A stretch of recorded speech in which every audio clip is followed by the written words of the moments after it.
Hello, people of YouTube. My name is Steve Gray, and thank you for watching. If you're new here, please hit that subscribe button, turn on that notification bell, leave a like, and feel free to comment down below what you would like me to do for future anime and cartoon-related videos.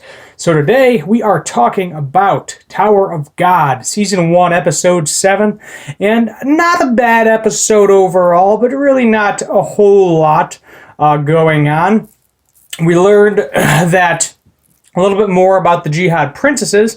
Basically, there was the King of Jihad, that he was the first person to get to the top of the tower. No idea what this person looks like. There's some kind of weird, crazy symbol. But he decided to have princesses of Jihad to bestow, I guess, his powers upon. So maybe he has the ability to pass on power to certain people if they are strong enough or he deems them worthy. I'm guessing is how that works. And basically, what happens is he picks and chooses who is powerful enough to get these powers, I guess, or enhanced abilities. I'm guessing is how that works.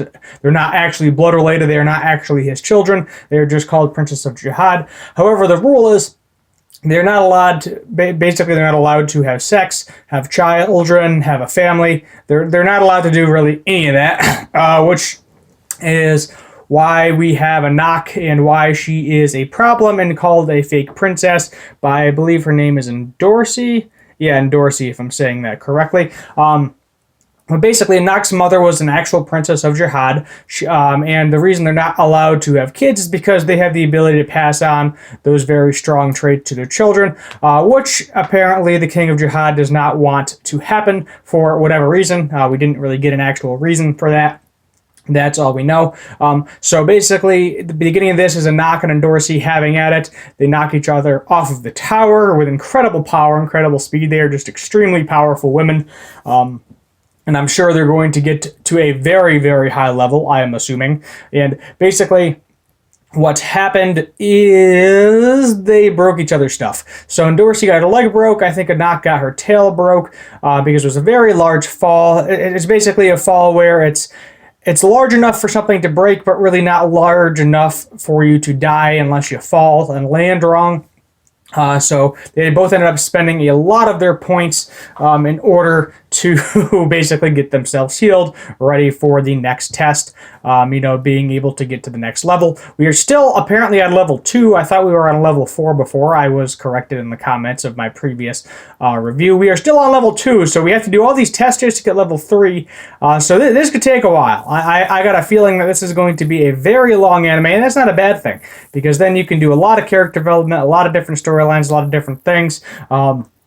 And it's probably going to hurt when I'm guessing some of these not all of these characters are going to be able to get to the top. So I'm guessing it is definitely going to hurt when we get to that final level and possibly only one person is going to be able to get to the top. Yet again, we don't know that yet or exactly how it works, so we'll have to wait there.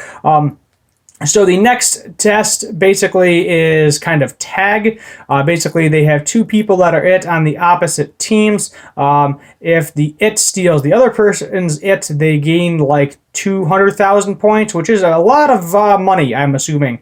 I don't know how exactly the criteria for money, but it's a 200,000 of anything typically is a decent chunk of change. That's a lot of food, a lot of stuff, a lot of different clothing, etc. Pretty good. Rock, because he was able to pass all of his tests, does not have to take this test and automatically goes on to the next round. However, it's a little interesting because Bam and Kun are not on the same team, which is very interesting. We're going to see how that happens. So if Bam's team loses because of where Bam currently is in his training, apparently with the jumpsuit guy, if I can find his name here, Shishubi, butchering that as well. I'm going to start calling him Kuwabara from Yu Yu Hakusho because I can't pronounce his name.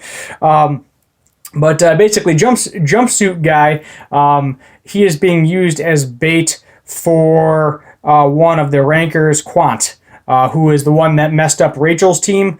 So you have Rachel and Dorsey and this other big guy whose name we still do not know who it is. If you're wondering, I have a list of characters in front of me so I don't butcher names. But basically, what happens with that is it basically just starts. They use Bishu as a bait for Quant, and they're trying to just get this over with super quick, super done. Kun is the main leader there. But the problem is, Shinsho, however you pronounce that, this is what keeps the light bearers in the air. Basically, they're the leaders of the team. They're seeing what's everything's going. It's basically they're the computer guys, the best way to call it. They're sitting behind the desk, telling everybody what to do, devising the strategy, etc. He's already knocked out one of them on their team, so all we got is Kun left. He just has to knock out the other one, and their plan is kaput. So we'll definitely have to wait and see what happens with that. Meanwhile, Rachel doesn't seem to have a lot of money, still doesn't really want anything to do with Bam, not sitting with anybody, doesn't want to reveal her identity. We learned that was basically because, Bam and Rachel are each other's weaknesses, so she doesn't want to do that. And Dorsey actually said, this guy, he's basically doing this all for you. He clearly loves you. I hope he's worth it to basically, throw him to the side and not acknowledge him and get to the top of the tower. Because, you just have a guy, or gal, live out your life and be happy. But that's not what Rachel wants at this point in time, or Michelle Light, I should say. And Dorsey is kind of a tease. We basically learn she'll just do what she has to, make herself look pretty to get what she wants. Hots, right? Hots and Shishubi. They are both scouts, and basically what they need to do is to pass is get all of these things signed to have friendships, and they do finally get it, but they do it with both Anak and Dorsey, by basically bribing them with food to become friends. So, they're definitely becoming a bunch of different allies. We learned that Bam actually has fairly good control. Laurel, we learned that he actually taught Bam how to use Shinshui in order to pop the balloons to get further control over his ability. So we'll just have to see what happens with that. And then Ho, I don't really know what's going on with Ho. I think he's very angry because he is not developing his abilities as good as the other students. He's clearly weaker than them, which is why he's trying to team up with these more powerful people in order to pass the test. It's been the guy with the one horn, if you're wondering who Ho is, because I know I get mixed up with the names all the time, too. And we learn that whatever his clan is, similar to, like, rhinos, it looks like there was a couple of guys that butchered his entire clan or ripped off all their horns. Maybe that's why he only has the one horn, I'm guessing. But we're not exactly sure what happened with that. He probably wants to get to the top of the tower to, I'm guessing, avenge his clan, most likely. But we don't really have a backstory on him just at this point in time.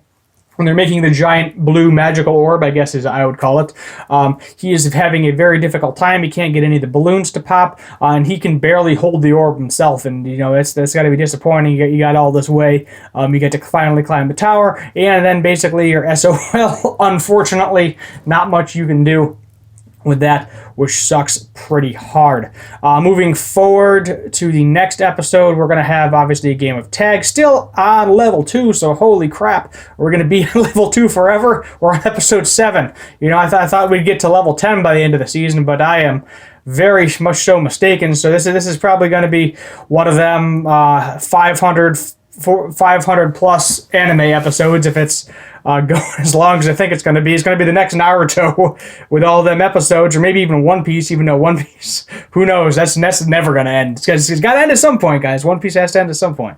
But we'll just have to wait and see what happens with that. So next episode, I'm guessing, is Bam's team is going to have to win. Because they're not going to have Bam lose and not be able to pass and go up the tower. My guess is Kun is probably still going to get enough points to continue as well. A lot of the students are. But it is going to be interesting to see who fails and is no longer, I'm guessing, able to go on to level 3. Because I'm guessing you have to pass in order just to go to level 3. So, I want to know, like, what is waiting for us on level 3?